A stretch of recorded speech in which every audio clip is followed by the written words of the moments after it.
When my cousin Cody and I were in our early 20s, we went on a handful of camping trips around Colorado. This happened when I was 22 and Cody was 23. It happened in Erpo Forest. It was my first time camping there, though not Cody's. It was the middle of the week. Our jobs allowed us to have off days during the week, and we'd often go on our campouts then to avoid traffic and crowds. I always let Cody take charge on these trips. He's the Eagle Scout, not me. We parked by a picnic area and set foot into the woods from there. After about 15 minutes of hiking deeper into the forest, we found a good spot to set up camp.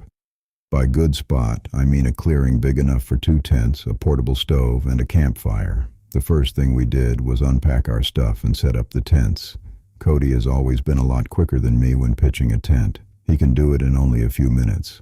It always took me over 20 minutes, or at least it did back then. I haven't been camping in the wilderness since this happened. Next, we created a ring of stones for the fire and gathered sticks and wood. Cody had brought fire starter and a lighter, so I guess we kind of cheated, but oh well. By then the sun was starting to go down. We got the fire going, and Cody started grilling steaks and burgers. One thing about Cody is that he always went all out with food on these trips. He's also a really good cook, so I always trusted him to feed us. Of course, we had bear spray in case the smell of food attracted a black bear. Cody always said that was very unlikely. He used to say, "The real thing you've got to worry about in the middle of the woods is other people." As we ate our steaks and burgers, we cracked open some beers and played classic rock on a speaker.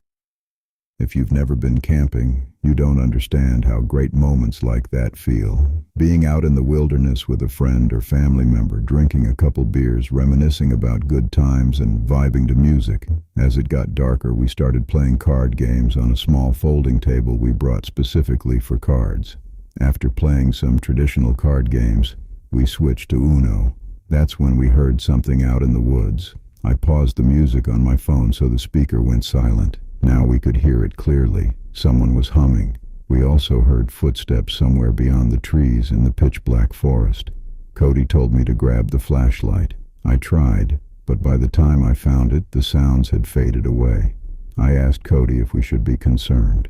He said it was definitely unusual for someone to be that deep in the woods, especially someone walking past a campsite with an active fire while humming loudly.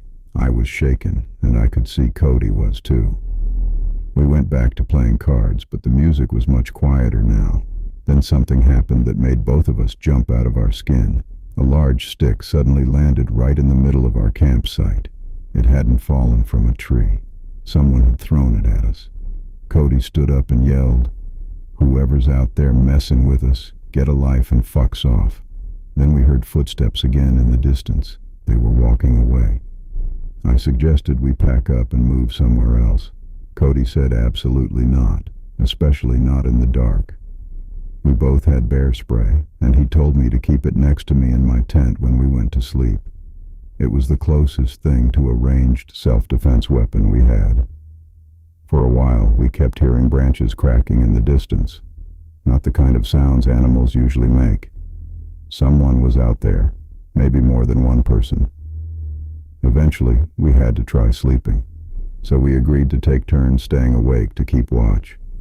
Cody took first watch. He said he'd stay up reading his book. I crawled into my tent, got into my sleeping bag, and eventually fell asleep. The middle of the night. Waking up in the middle of the night while camping is normal. You're in a cold outdoor environment in an uncomfortable sleeping bag. Any number of things could wake you up. At first, I didn't know what woke me up. I was still groggy, barely awake. Then I looked up and saw a head peering into my tent. It looked like Cody.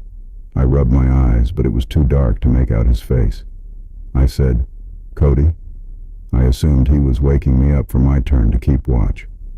Groggily, I asked, "Is it my turn?"